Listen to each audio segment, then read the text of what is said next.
रंजीता अपने कमरे में सो रही थी।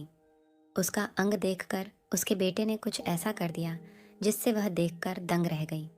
संगीता के घर पर रंजीता के अलावा एक बेटा भी रहता था जो कि पढ़ाई करता था। रंजीता का पति सऊदी में नौकरी करते थे तो वह साल भर में एक बार ही आ पाते थे। रंजीता और उसका बेटा पवन दोनों खूब मज़े से रहते थे। किसी भी चीज़ की कोई कमी नहीं थी।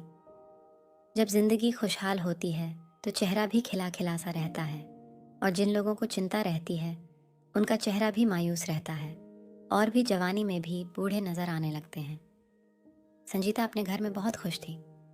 वह अभी जवान व खूबसूरत थी, बहुत खुले मिजाज की औरत की अगर किसी चीज़ की कमी थी तो वह था उसका पति, क्योंकि उसका पति काम के सिलसिले से बाहर रहता था। साल भर इंतज़ार करने के बाद एक बार ही आ पाते थे, और जब उसका पति आता तब उसके अंग की गर्मी शांत होती थी। पर रंजीता से एक गलती हो गई।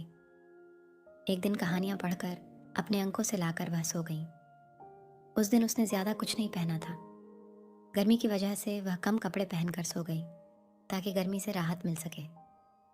गलती से रंजीता का कपड़ा ऊपर की तरफ चला गया और जिसकी वजह से उसकी टांगें खुल गई थी। उसी दिन रंजीता का बेटा पवन अपने दोस्त की पार्टी में गया था और भाई यह बोलकर गया था कि मैं लेट आऊँगा। रात को 9 o'clock बजे ही रात का खाना खाकर रंजीता अपने कमरे में आराम से सो गई।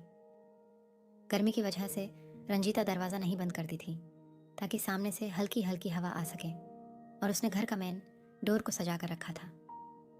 अंदर से कुंडी नहीं लगाई थी ताकि जब वह आए तो रंजीता को कूट कर दरवाज़ा ना खोलना बड़े आराम से सो सकें।